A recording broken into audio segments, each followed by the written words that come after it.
Hello there, I'm BRC. Can't you tell, can't you see? Hold on a minute, I'll tell ya. I was looking up Huntington, West Virginia restaurants, but I was also looking up some other stuff, and no, it's not what you think, okay? Because that'd be weird to say on camera. And no, I didn't look that up, okay? But what I did look up was RC Cola, what was it? RC Cola and MOONPIE Festival. RC MOONPIE Festival in Bell Buckle, Tennessee. Now what gets me is that there's a town called Bell Buckle, Tennessee, but I think that's for a different reason. It's not like belt buckle, it's bell buckle. Which I don't know, to me that sounds awesome to me.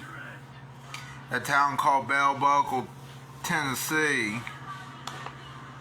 Sounds like a Wild West town too. Bell Buckle or Bell Buckles, Tennessee sounds like a Wild West town. Real quick here, I found out that the RC Cola and MOONPIE Festival, even though I don't know if I'm going yet, probably not, because I got other stuff to do that month too, this year, in 2026. Now it's 2026 now. On June 20th though, if you are in Bell Buckle, Tennessee, which is home to like only a few hundred people, by the way. Real quick here. From 7 a.m. to 5 p.m. I guess it's in downtown historic Bell Buckle, Tennessee. You will get to see the RC Cola MOONPIE Festival on June the 20th, 2026, if you are there. I don't know if anyone has filmed this festival. Let me look it up on YouTube, on the computer. Which, by the way, I know my face is close up to the camera, and I know you don't like, some of you may not like that. Well, guess what? There you have it. The computer, the Maximus Free computer. Today on Local News Live, an alleged 2 years. Yep, lovely. All potential terror attack forwarded. Of course. That's what it said on TV right there. Price hikes, huh?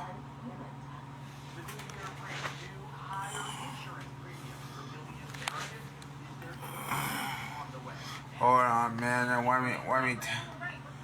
let me tell you real quick. Now where was oh yeah, that's right. RC Cola on MOONPIE Festival. I guess they do have some on here. You know what also gets me is they actually, yep they do. Finally, every day is Saturday, huh? Every day is Saturday. 6 months ago. I want to see this one, because this one's the recent one.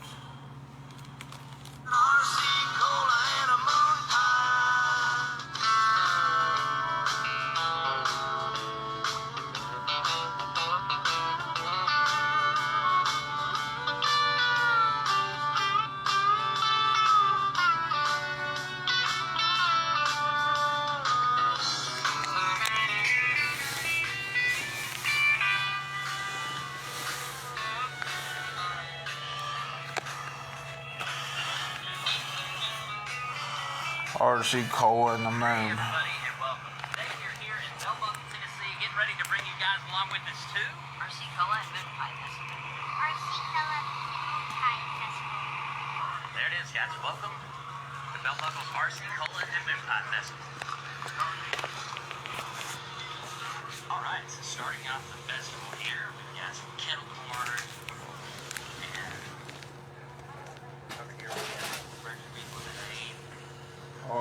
Ah, shit. Didn't mean to do that. Hopefully, of course, to go to the. World of Coca-Cola at Disney's.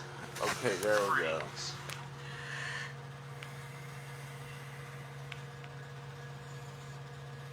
Let's see here.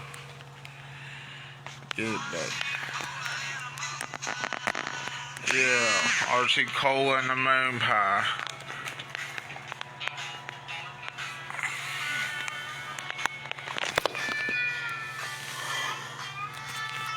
Sorry.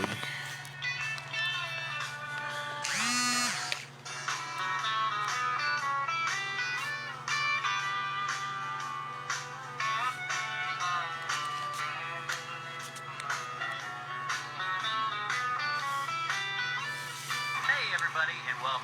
Today we are here in Bell Buckle, Tennessee, getting ready to bring you guys along with us to RC Cola and MOONPIE Festival. RC Cola MOONPIE Festival. And this one, hold on. Yeah, pause the video, yeah, with that space bar. Remember, people, if you're having trouble, remember, play pause with the space bar. Yeah! Anyway, yeah, so I want to go to this festival, the RC Cola and MOONPIE Festival, with my brother, which he is here right now. But of course, it's not time for the RC Cola and MOONPIE Festival. The reason I want to go to the RC Cola and MOONPIE Festival is because I want to eat the world's largest moon pie with RC Cola. That's why. Not because I want to participate in the Who Traveled the Farthest contest. By the way, I hope it's me that wins that contest because I'm from Polka, West Virginia. I am, out of this moment, I always will be from here. However, let's just say Polka, West Virginia.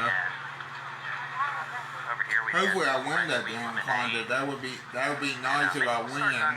This way. We really don't know which way to go because we've never been to this festival. This is usually the first weekend of Dollywood's summer celebration, so we've not had an opportunity to make it out here.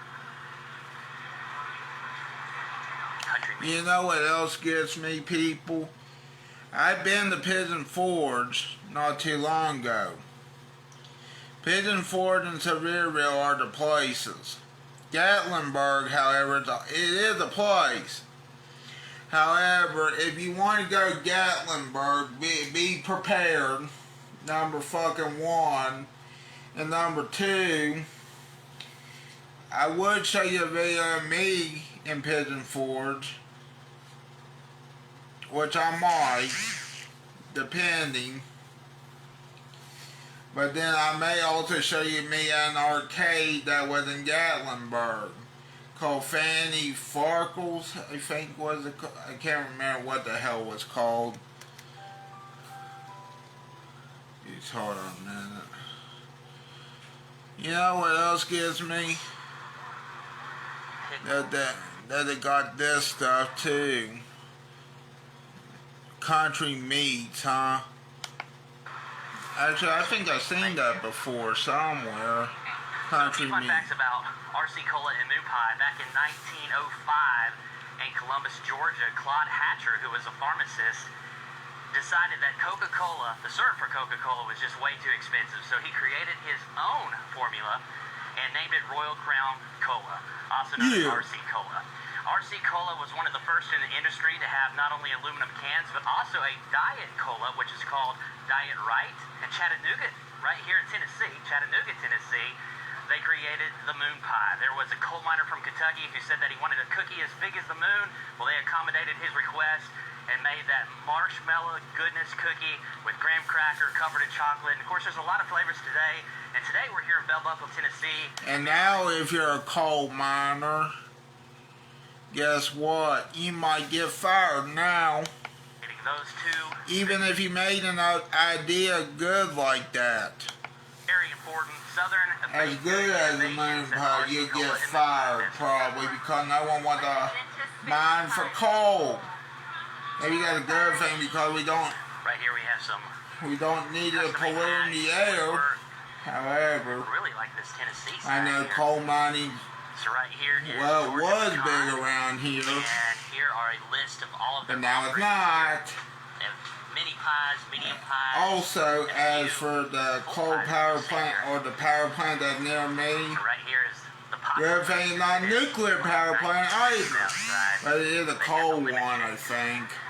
So the Coal menu was kind of and facing in the opposite direction the I customers were can't in, so I saw remember, it but after the still. fact. But the guy in front of me got a thing called a Pink Lady, and it is peach, strawberry, lemonade, and it includes cotton candy on top, so you can't beat that, right? Cheers to the Pink Lady. So we also got some chess squares here from the Georgia You know what Pecan, else gets and we're me? gonna try those out, but look how awesome, Chess look how awesome squares. those chess bars look. What do you think Where's about the chess world's bars? largest moon pie? Pretty good. What do you think, I Henry? wonder if they're gonna get to that in this video. That'd be nice. What do you think about the drink?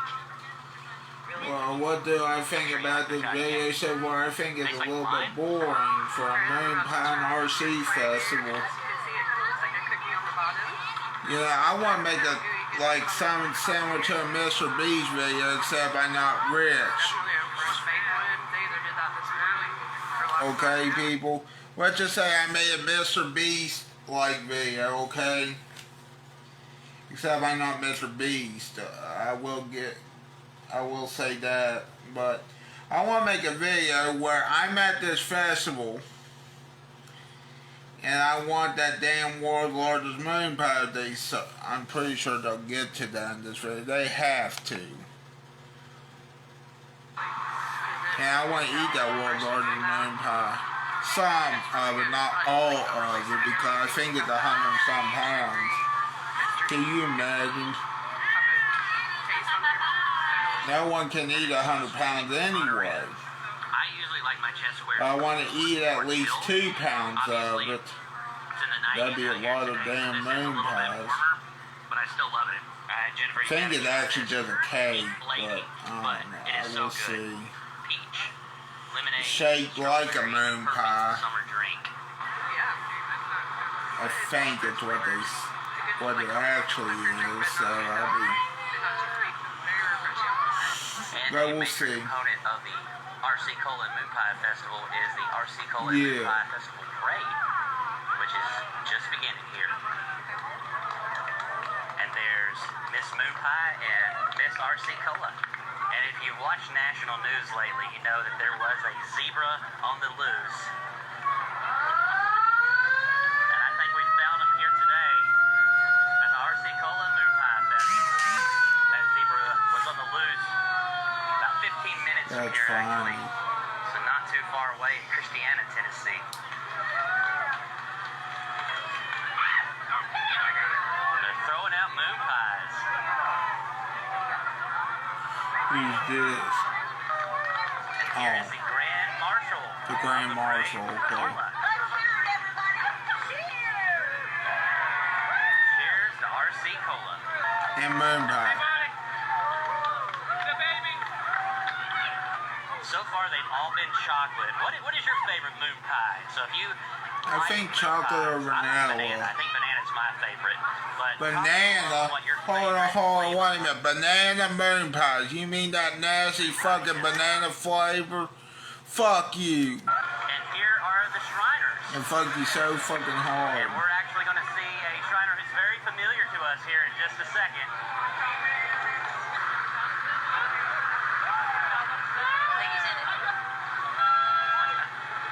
That guy hanging out right there is Jennifer's dad. He is a Shriner and dresses up as a clown and goes to the Shriners Hospital. Puts on different skits at the Children's Hospital, Shriners Children's Hospitals. Familiar What? face, Jennifer's dad. Okay. Okay. Okay. And I totally missed it but there's a person dressed as Snoopy in that car. This one's throwing out beads. Red, white, blue beads. And candy. Alright. Oh, and candy too. What type of candy did you get, boys? Happy Cola. Happy Cola. Alright. That was like a line drive right there, but hey, got a moon pie. Another chocolate one. We are set.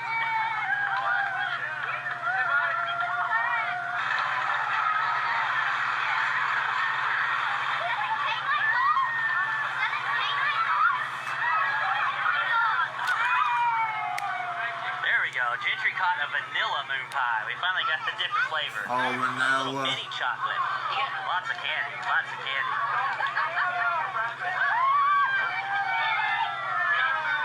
Hey, look who it is, Henry. It's Santa. Santa Claus, we're already after Christmas now. And way after New Year, well, a little They have bit. Tinkerbell and Betty Boop. Betty Boop. Back here they have the Sinclair dinosaur and also the Frisch's Big Boy mascot. Yeah. $800. And we have yet to find RC Cola for sale, but they definitely have Mountain Dew, Coke, and Pepsi. Crushed. Cause I treasure my own company. Sing with me. Oh Lord, it's hard to be humble when you're perfect in every way. I can't wait to look in the mirror. I get better looking each day. To know me is to love me.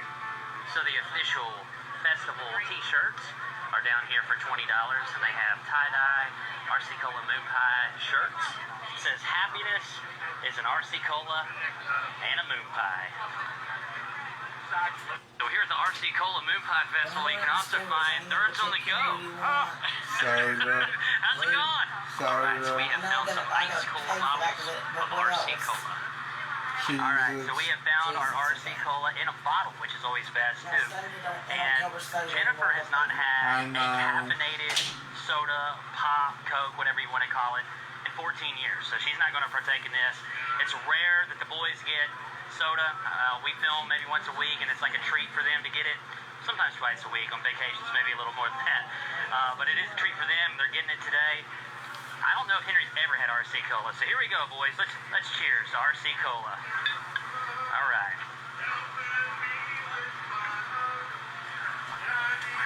It's good stuff. So we just ran into Jeremy from Nerds on the Go. We're going to put a link to their channel in the description below. We're good friends with Jeremy and Stephanie. And he had mentioned that here in Southern Charm, they have key lime pie moon pies. So we'll definitely have to check that out. Wait, what? Huh. Alright, so the minis are 75 cents a piece, and we found the last key lime pie mini moon pie. So we're going to try it out here. So here is Southern Charm, and right down here is the Bell Buckle Cafe. We did a video here a few years back, right around the time that we started our channel. They have some delicious food, and it's the main restaurant here in Bell Buckle, Tennessee. But here is the, I don't know if you call this a downtown square, because it's not necessarily a square, but this is downtown Bell Buckle right here. So Jennifer wanted me to try it first. I said, please try this. He's like, no, you go first. So I'm the guinea pig. It smells really good. It smells,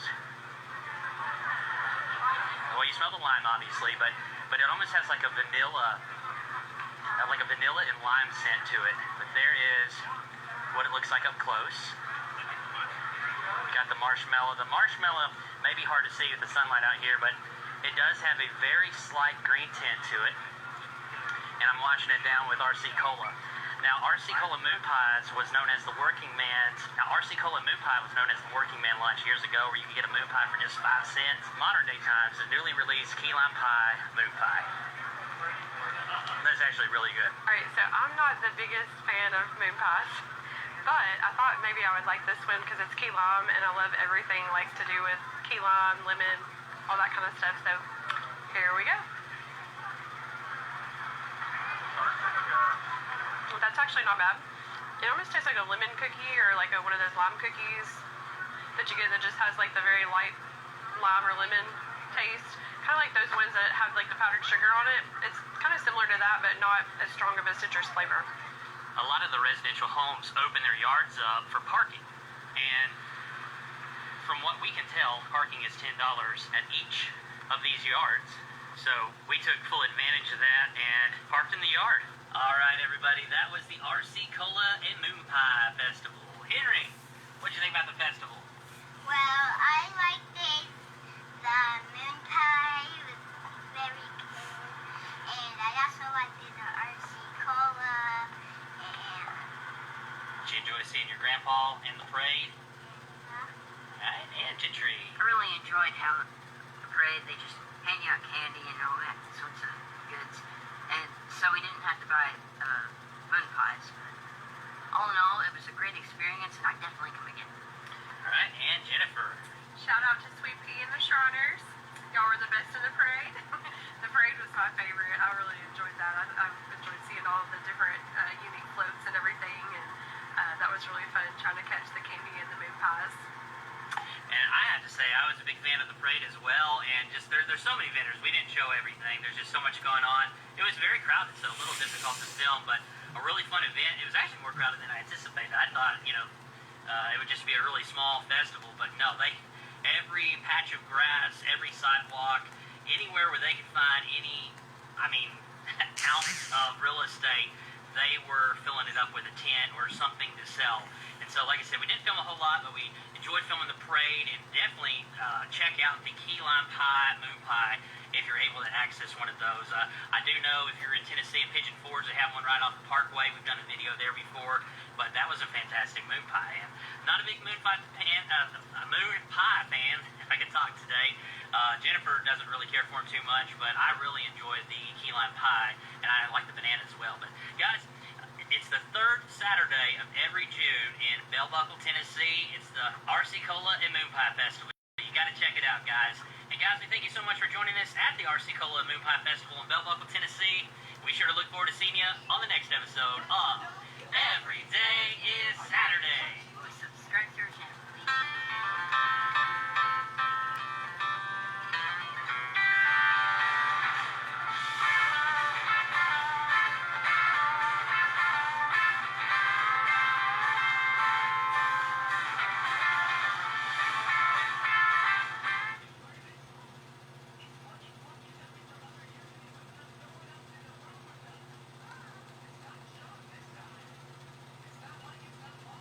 Hold on, man.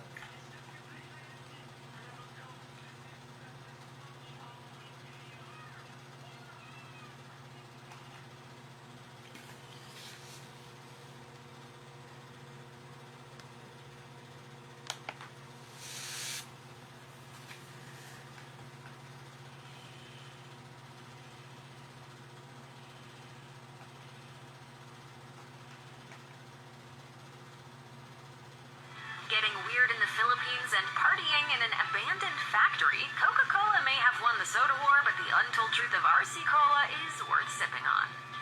Although he was looking to compete with Coca-Cola, Claude A. Hatcher's first soda was actually Royal Crown Ginger Ale in 1905. Hey there. How long have you been out here? Since 1905. According to Royal Crown Cola International, the Hatchers decided to challenge Coke with a cherry-flavored cola called Chero Cola, which debuted in 1907. The business took off so briskly that the Hatchers soon found themselves in the soda business full-time. According to New Georgia Encyclopedia, the family established Union Bottling Works, later renamed Chero Cola Company, to sell its hit product. And by 1920, Do you like grown to RC supply Cola, Syracuse 700 Wesley? franchised plants Hold on, man. for bottling. Let me During see World how War old I, the this company video even is. started up its own 3 sugar years refinery ago to is meet when this demand video during came rationing. out. Unfortunately, Coca-Cola was none too pleased with the cola part of Chero Cola's name and sued the company, claiming that it owned the term.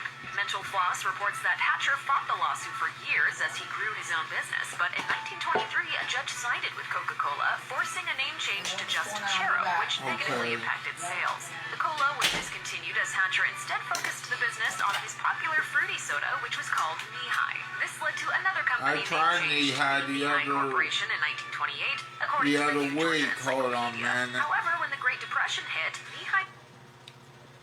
I thought Knee-High Peach was horrible. Sales also suffered, and Hatcher died in 1933. With the company's sales director, H.R. Mott, now at the helm, sales figures started to improve for the company. Mott nixed production of the worst soda sellers, and in 1934 brought Chero Cola back as a plain cola called Royal Crown in honor of the line's origins. According to RC Cola's official history, the new Royal Crown Cola was perfected over 6 months by a chemist named Rufus Ham. The work paid off as the soda became popular immediately and turned the company's fortunes around. By the 40s, the soda had reached 47 of the contiguous United States. Overall, the 40s were a very successful decade for the Royal Crown Company, and their soda was becoming popular with the public. In 1940, the company had the idea to hold publicly performed blind taste tests versus competitors, and won. Meanwhile, a judge ruled in 1944 that the word cola was again fair game for manufacturers, so the company was renamed once more as Royal Crown Cola Company. Now, with some momentum, Royal Crown contributed plenty more innovations to the soda scene. According to the New Georgia Encyclopedia, the company manufactured the first nationally available canned sodas in 1954, then created bigger 16-ounce bottles in 1959. The company's first diet beverage, released in 1958, was called the Diet Right. It was later followed by a caffeine-free version called RC100 and a cherry-flavored variety, Diet Cherry RC. Our Everyday Life reports that the diet sodas were created for diabetics, but they proved to be a hit with Weight Watchers as well. According to culinary lore, RC was not the first company to produce a diet soda, as the company claims, but they were the first to successfully bring it to the national public by 1962. Unfortunately, the diet soda generated controversy due to the inclusion of cyclamates as a sweetener, which was eventually banned in 1970 over health concerns. The announcement about artificial sweeteners adds cyclamate to tobacco, alcohol, and a list of other things that aren't good for you. Since Diet Right had helped Royal Crown sail to the #1 diet soda spot, the health scare caused the company's sales to plummet. Mental Floss reported that in a strange twist, the company diversified by acquiring 2 fruit juice makers and 7 home furnishings companies, followed by the fast food chain Arby's. Fortunately, the company's next owner, Victor Posner, took over in 1984 and later received a conviction for tax evasion and was also under suspicion of insider trading. Not good. Generations of both children and adults have grown up with Jim Henson, whether by watching The Muppet Show or Sesame Street, and their casts of lovable characters. What tends to get left out of the puppeteer's biography, however, is his stint producing television ads. Long before either program aired on TV, his puppets starred in commercials for products including coffee, bread, and Frito-Lay's Munchos, which showcased an early prototype of Cookie Monster. One of the companies to tap Henson was RC Cola, and in 1966 he made an array of commercials starring puppets, Nutty Bird, and Sour Bird. Royal Crown is a name and has quick, fresh energy, and you will love RC like me. Is that the end? There is no end to the praises I sing of Royal Crown Cola. Around 20 seconds long, the ads combined a playful mix of slapstick comedy and music, which would define the whimsical worlds Henson would introduce audiences to years later. Only 4 commercials were made, and to our knowledge, it remains the only collaboration Henson did with Royal Crown. Still, it's an interesting peek into the pair's early days. History notes that as Royal Crown suffered through rocky times, Coca-Cola and Pepsi were engaging in the Cola Wars in the 1970s and 1980s, as the top 2 cola manufacturers tried to one-up each other for years. The scuffle kicked off, ironically, with the Pepsi Challenge taste test, the same method Royal Crown had employed to gain market share decades before. In 1993, Royal Crown was acquired by Triarch Companies, which, according to Funding Universe, had its own history with the troublesome billionaire who briefly owned RC in the 80s, Victor Posner. Triarch tried to resuscitate the flailing brand, pouring in an additional $25 million to the annual marketing budget, which somewhat picked up sales. In 1999, the new owners hoped to turn around the company's previous Diet Right controversy by partnering with Johnson & Johnson on a new sweetener and a national ad campaign centered on medical marketing. Ad Age reported that RC's diet soda didn't even make the top 10 best-selling diet drinks. According to Royal Crown Cola International, in a mishmash of crisscrossing acquisitions by 2000, the RC Cola brand was acquired by Cadbury Schweppes, then moved to the Dr. Pepper Snapple Group, which itself is now called Keurig Dr. Pepper. In 2001, the Cott Corporation acquired the rights to the international side of RC Cola sales.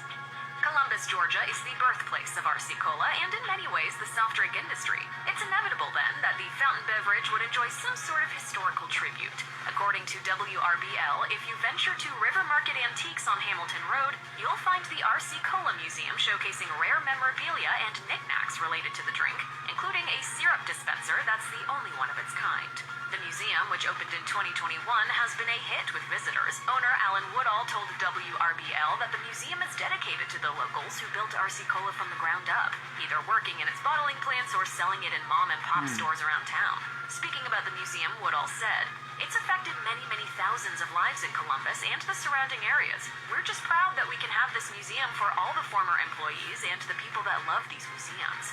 Of course, Coca-Cola would go on to steal the spotlight from RC Cola, reducing it to a minor footnote in the history books. Regardless of that, RC Cola has a history and it's one worth preserving behind glass, so soda fans can explore its past and present.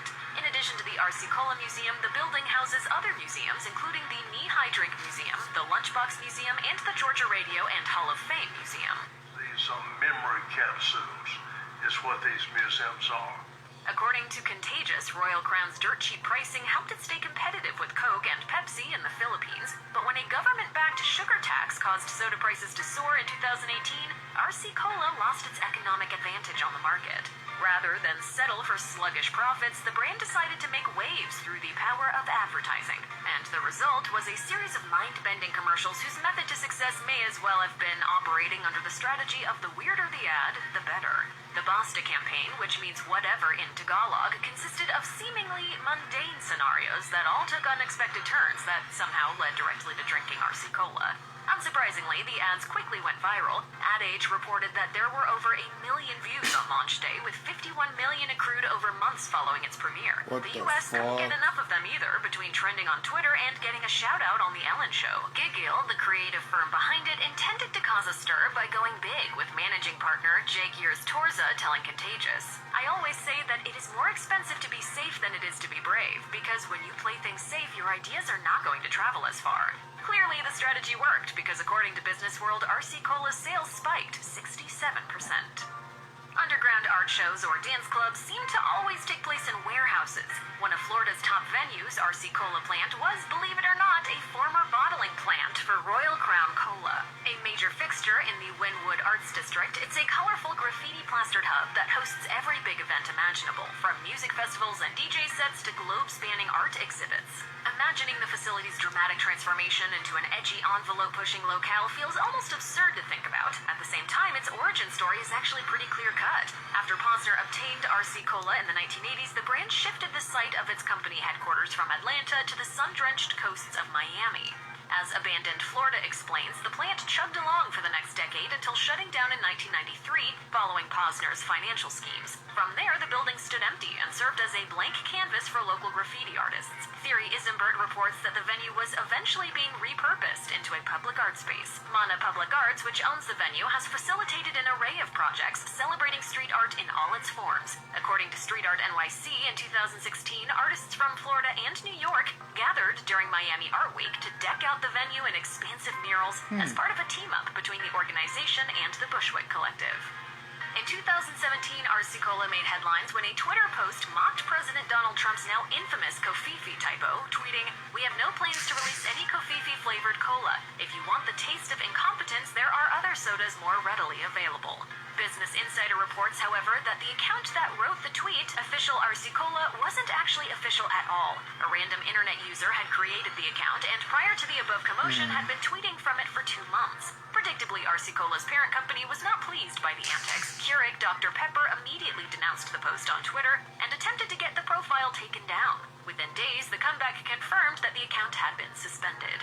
All publicity is good publicity, as the old refrain goes, and this was probably the first time in years the soda company was front and center of a viral kerfuffle, and after years of being off the social media grid, the real RC Cola even got a Twitter account.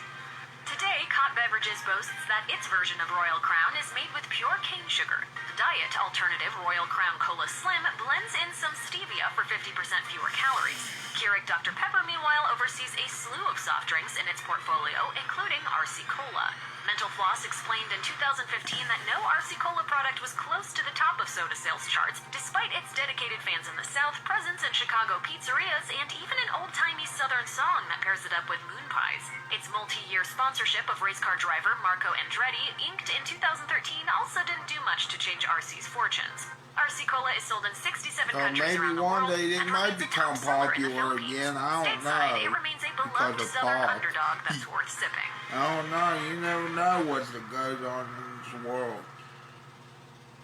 But then I don't know. You never know with companies anymore.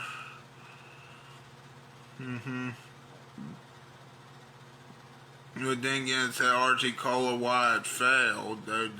There too. But it could come back if they, just like how Mellow Yellow could come back if they start advertising. Maybe.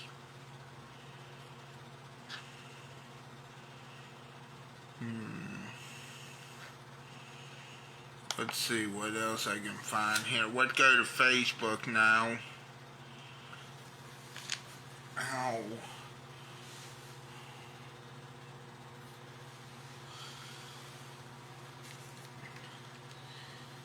Trying to find something on the actual TV that is well, not, even though it's on YouTube, but still. Let's go.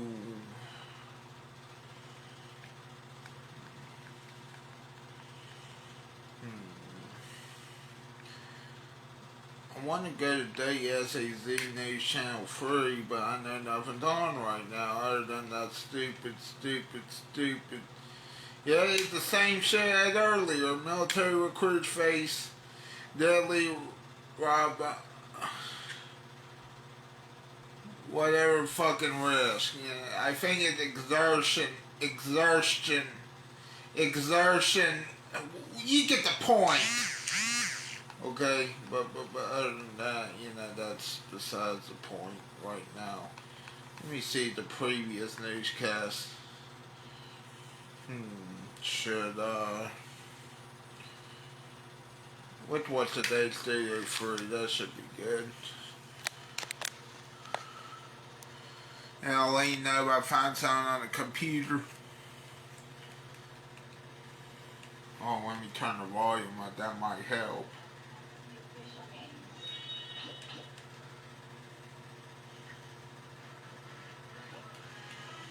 I need to go piss. I need to take an epic piss.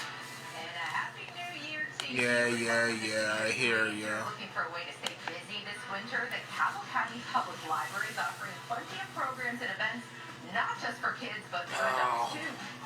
Plus, as we enter this new year, you may have financial resolutions. So, we are talking with a financial advisor about how starting small can make a really big difference. And this month is National Soup Month, so we're heading to the kitchen to celebrate the perfect size to cook up with your soup. And today would be a perfect day for some soup. I feel like I'm just chilled, yes. I mean, it's better than it was several days ago, but it's still cold. It is winter. And our first day on the blue couch this year. Happy New Year. Yes, we were joking the other day. We kept telling all of our coworkers, see you next year. And today it's, I haven't seen you since last year. And everyone's getting annoyed with us. But that's okay. Right? Fun. Yeah. Well, this morning on Studio 3, we are celebrating more than a century around the sun. We're learning the wise wisdom and advice from one woman as she celebrates a milestone birthday. Plus, we've all heard of fasting. However, a group of health professionals are taking the challenge to an extreme, testing their physical and mental abilities. And have you ever wanted to be in a Hallmark movie? Well, a new movie's coming out, and here's your chance to be an extra. Well, today marks 20 years since the Sago mine disaster in Upshur County, West Virginia. It was one of the worst mining disasters in the country's history. Our own meteorologist, Dylan Goday, is joining us. And Dylan, your family and where your home was back then, right down the street from the Sago mine. Yeah, it's really only about a mile and a half from where my house was Right. growing up. So Right. that night was very memorable for me, obviously, because when the explosion happened, there were some of the mine shafts from Sago Mine kind of run very close to where my house is. And my family and I were sleeping downstairs because there were storms going on that night, and we were woken up by the sound of the explosion. And But you thought first, it was, I was going to say, you thought it was a yeah, 'cause storm. at that time, I mean, I was, I knew that there were storms coming, so I thought that's what it was, but it just kept going and going and going. And my mom, because my dad was actually West Virginia, was playing a bowl game the night before against Georgia, and my dad was at the game, so we were all kind of huddled together, and Mom's like, that can't be thunder. We woke up the next morning, and it's already national news what had happened, and for the next week, as they're still trying to rescue the miners. Oh my goodness. Remember vividly, the community kind of rallied together then. Yeah. And so this is video from back then, 20 years ago. And again, the whole country was watching this unfold, and it was in your own backyard. Yeah, it was right down the road, really, and all the national news were there for a week straight. And, that's not often that you see that in a small town in West Virginia. And that's Sago Baptist Church right there, which is really close to where I live as well. And that's where the memorial is today, where they have a monument that's there that people go and leave flowers and leave cards and things like that, which there are this morning. I've seen some people posting from back home about that already. But yeah, it was definitely, even I was 8 years old at the time, so I don't really remember everything, but I certainly remember how much our community came together and rallied around the miners, families of those that lost loved ones with that. I remember in our coverage that church, that was where everybody just congregated, and they stayed there around the clock. You said, you were telling us earlier, you're a minister. Yeah, my pastor, was helping out. Pastor Evan Daniels, was a big part of that. He's from the area too, grew up in that in Sago, where it happened. So he was big and kind of helping rally the community together too, because there's so much confusion at that time. Yes. Actually, it was kind of really before social media was Yeah. on too, so there was a lot of information that was getting out that wasn't actually correct. People thought that the miners were okay at first, and then that so many ended up unfortunately dying in the event. So only one sole survivor. That was such a difficult time. I can't imagine. You said you were just a little guy, a little kid, but that had to have been really just a difficult time. You probably sensed something different is going on in my neighborhood. And that was my school district, right? That part of the county, everybody, was somehow close to that, whether they lived close to it, had loved ones that were affected by it, and knew someone that was in the mine. And we had school. You guys had asked, what about school? No, school was still on that whole week. So, we were, I forget what grade I was in, but I was 8. So, some of my friends were getting interviewed. Their parents were getting interviewed on national news. Yeah. We're going to school the next day, not really knowing what was happening. So it was a weird time. Very unusual time. Yeah, and now the mine is grown over because You can't see it. can't really even tell parts of the mine were mine. Right. It's overgrown by vegetation and things like that. But there is a monument there. Yeah, at Sago Baptist Church, in that video that you're talking about, where all the people congregate around. That's one. There's another one somewhere else, I believe, too. There are 2 monuments, but that one is the one that people really associate with the event. And today, they had a lot of snow up there a couple days ago, so it's kind of messy there with getting to where that monument And they do something every year on these. Yeah, people go there, and there's going to be a lot of people in and out there today. And it's only, I can, in the summertime, walk to the river. That's right there on my Such an interesting perspective. We were talking about it this morning, with Dylan and I, because it's the 20th anniversary, and when he talks about it, it's just interesting. And it affected so many communities too, because not all those miners were from Upshur County. People were from Webster County. I think some were even from Nicholas County, which is in our view here, some from Barber County as well. So it affected kind of the whole region, not just Upshur County, but Upshur County and the Sago area is really where the epicenter of it. And it's amazing too that as a kid you even thought, well, it's thunder, or it's a storm. Yeah, it was. It happened so long because it woke us up. When you get woken up by something like that, you're wondering what's going on, but it just kept going, and it shook the house. And I'm pretty sure pictures fell off the wall. It was going on for that long, and several of our neighbors had similar things happen with it. Well, thanks for joining us today, just to give us some perspective of what it was like. Definitely thinking of the families of those people that did lose their lives.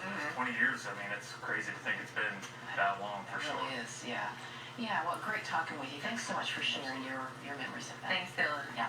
And coming up, no matter how much cooking has changed over the years, one thing always remains the same. Food brings us together. After the break, we're learning a little history about cooking.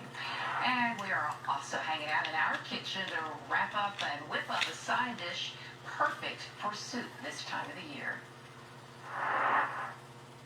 At Eiffel Medical Center, say we are founded on faith. Offers plenty of programs and events, not just for kids, but for adults as well. Yeah, so we have the Assistant Director for Adult Services, David Owens, here to share all the details. Great to see you. Thanks, guys. Thank you very much. Yes. And a lot of times we're talking about libraries and what they do offer for kids. So talk a little bit about these adult programs. Well, right now we're offering a number of programs that repeat.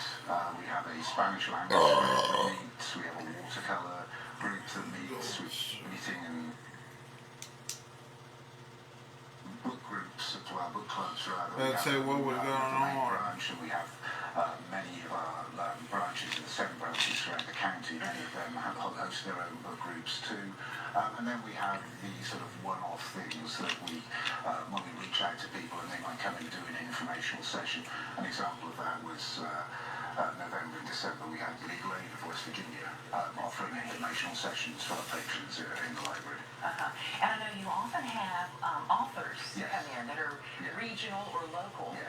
Well, this January and February we have 3 authors come in. We have Jim Casto at the library on January the 24th to talk about his history of the library, which will be of interest, of course, to all of us who work there, but anyone for whom it's been part of. First, Jack Dickinson is coming to. He's written a study of Eli Thayer, who founded the town of Cerritos. He was a keen abolitionist. And then on February the 21st, Anna Rollins will be here to talk about her new book, Famished. Yeah, and that's what we were going to ask you about. Talk a little bit about Anna Rollins if someone's not familiar with her work. Well, Anna's taught at Marshall for a while. Her work, Famished, is about it's about the struggle that takes place between meeting expectations of a community, specifically as it relates to diet and appearance. Interesting. That's a good one. Okay. And is there a cost involved? No, these programs are all free, and they're all encouraged to not only bring repeat patrons back, but also somebody who may never have visited the library, new to the town. They can find out what's going on and show up. Yeah, and keep coming back. We hope so. Right. And all the things you mentioned are at the downtown Huntington location. Yes. Our branches use Facebook a lot to put out to the public what they're hosting. People can find out about these events either by visiting our website, going to our social media platforms, or indeed by looking at the Connection, which is the newsletter that we publish quarterly, courtesy of the Friends of the Library. Oh, I love these. I always pick them up when I'm stopping at the library.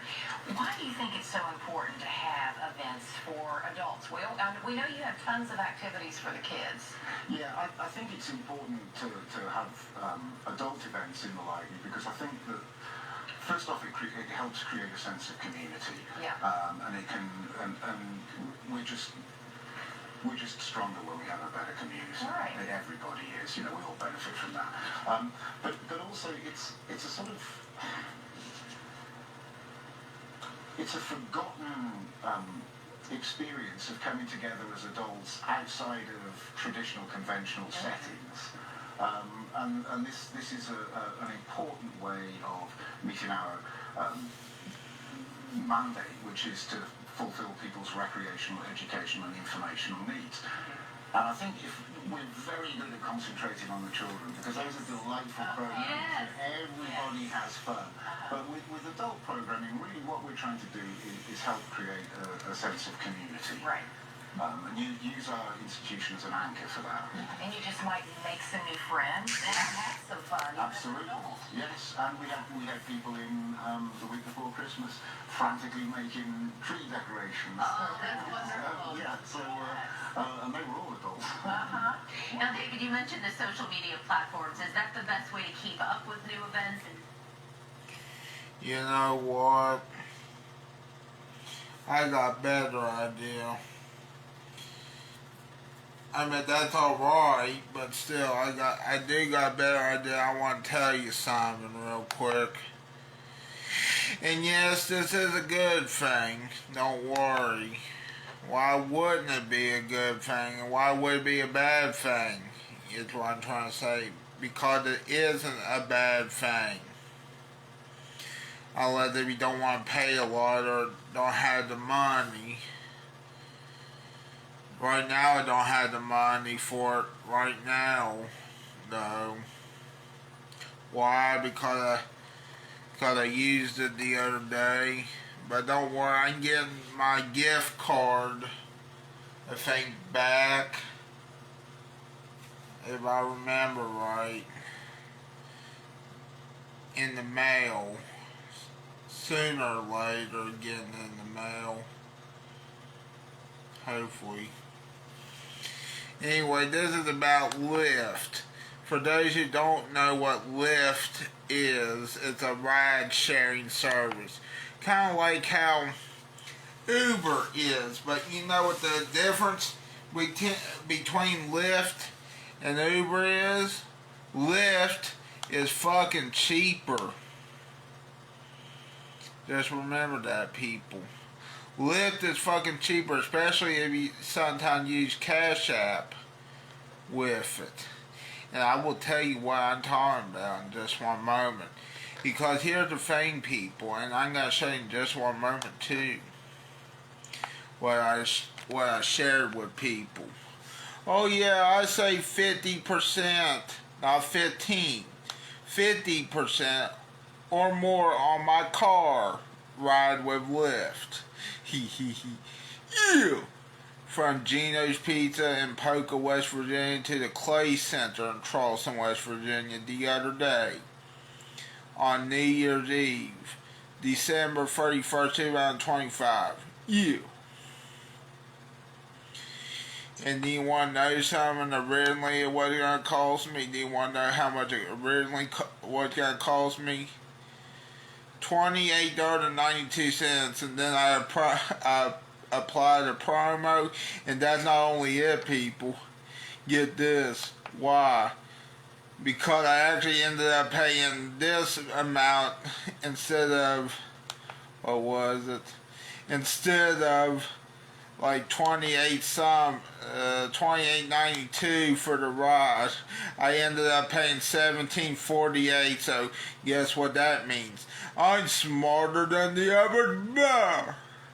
And I'm smarter than the average fucking imbecile. Oh, and I am smarter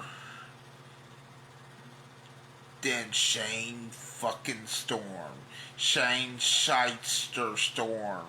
Shane Shitestorm. Shane Shitstorm. And you know, I'm also smarter than Rocky. I look like Charles Manson Rage. So guess what? So who's the idiot now?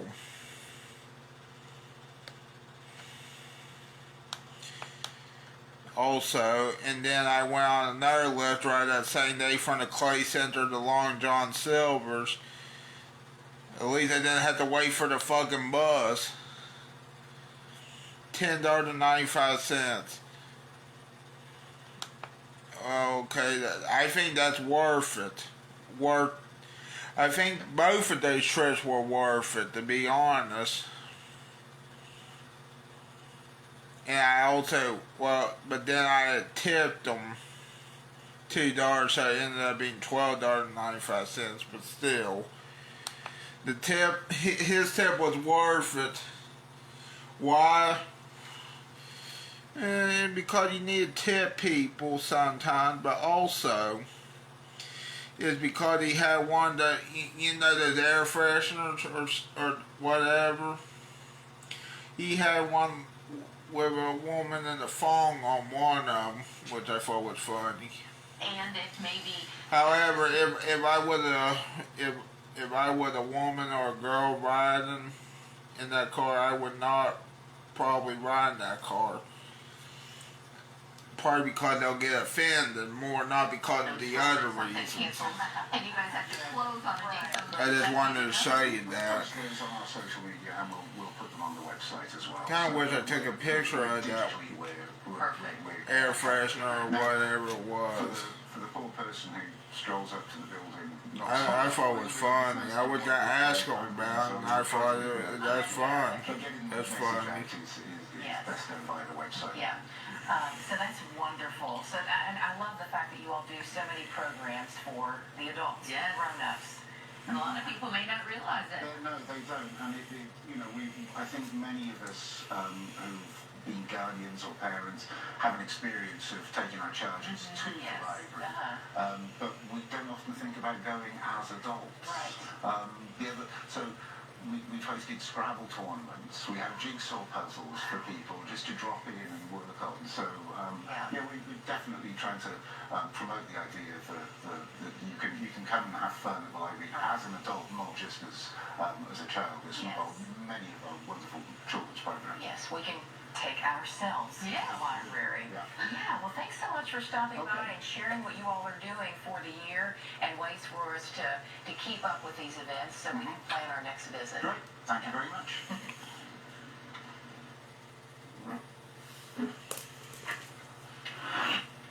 And while you're at the library, you can pick up some cookbooks. That's always fun. These are old cookbooks, especially old ones. Way back when our ancestors made meals without microwaves and gathered ingredients without grocery stores. Yeah, one thing never changes: food. Well, guess what? Don't live in the old days.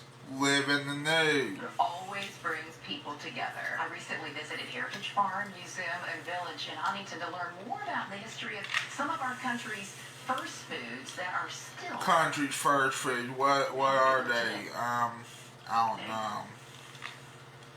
Let's see. I do want to see this. Cooking history. So... Hey, Josh. Good to see you. Knock, knock, who's there? Fuck you. Go away. Josh Wilson knows a lot about the food our ancestors ate. He's a tour guide at Heritage Farm Museum and Village. He says early settlers cooked meals over open fires in fireplaces or on coal stoves similar to this one. Leather breeches are just green beans. You break them up into about 1.5 to 2-inch segments and string them on a string and hang them up to dry. This process preserved the beans grown in the summer to supply food for winter. Sometimes it hisses at you. You just got to give it a stir.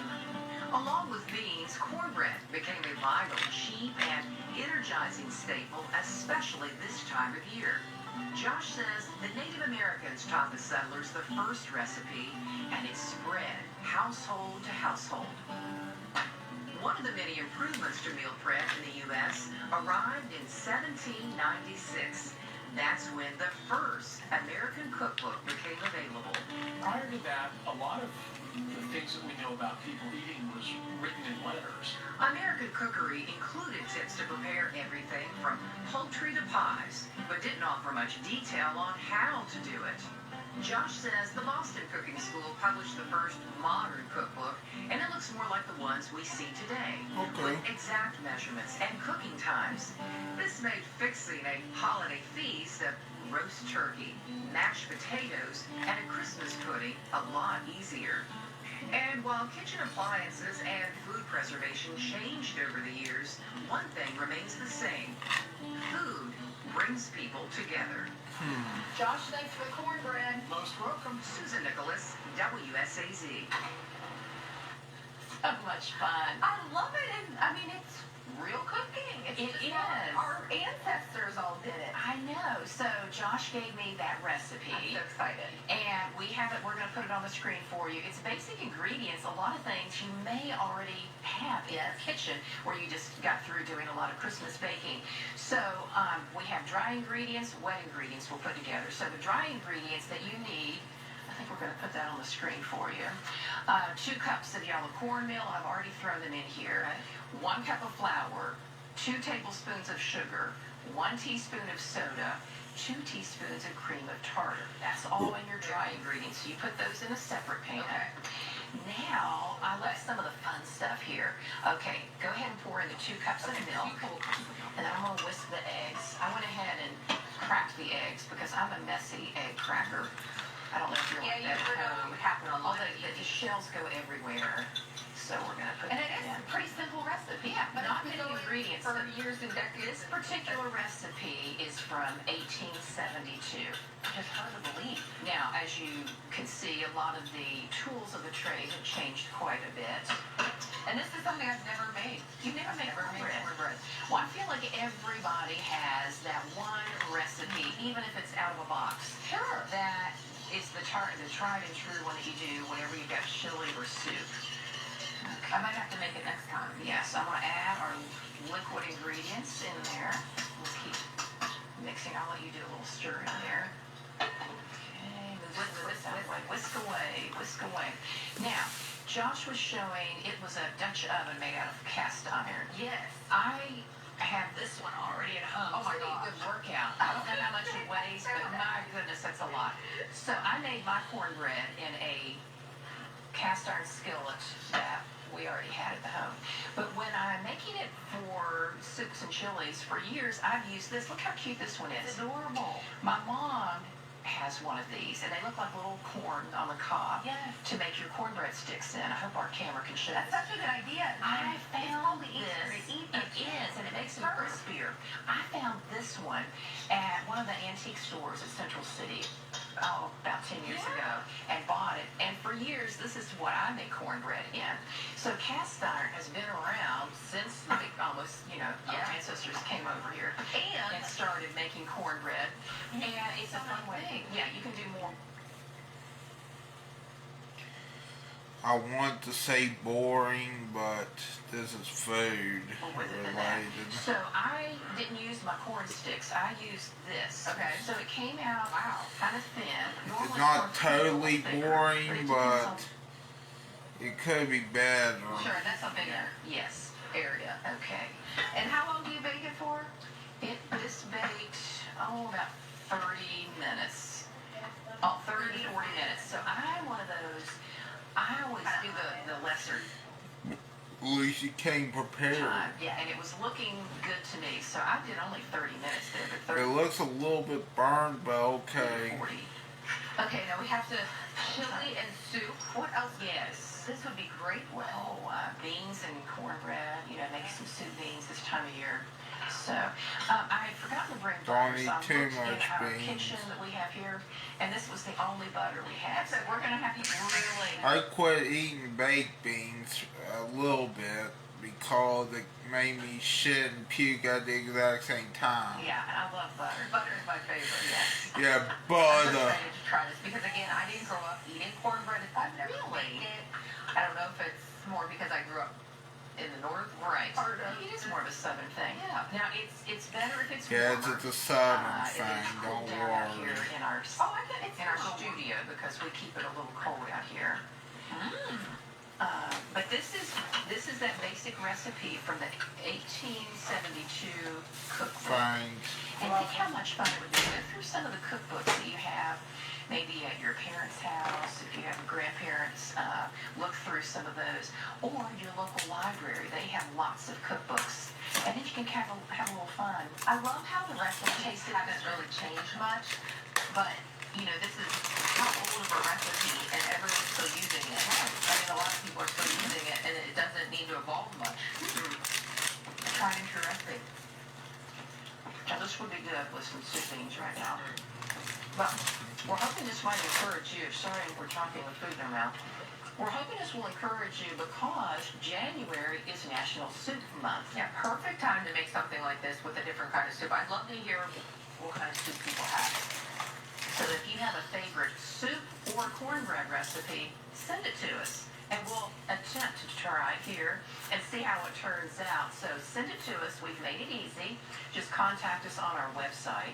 You can just click WSAZ.com and there's a submit story information, and you can submit the recipe right there, and then we might try it out. You never know. We might even invite you on the show. Yeah. Help us out. That would be so fun. Thanks for making this and letting me help because I've never made it before. It's very fun. So I'm going to use that mix. I know, yeah. Hold on, what about? Perfect. For a cold chili night, yeah. We'll still ahead on Studio 3 as we enter the new year. You may have some financial resolutions. We're talking with a financial advisor next about how to start small. I want to send my recipe to the news. It's officially now 20. Okay, I forgot.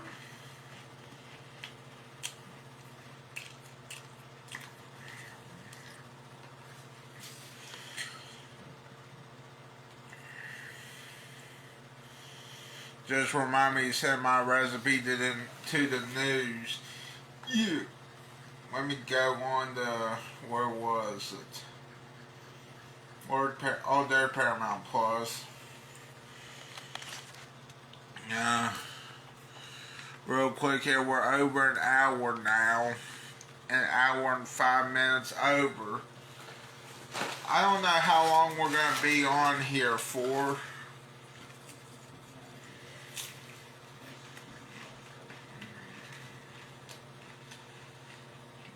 But I want to eat Cheez-Its too.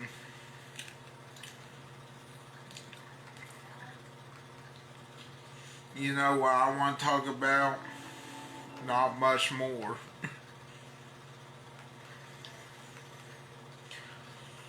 Oh, let me find some to watch. Hey, look, there's Bar Rescue. New season streaming now.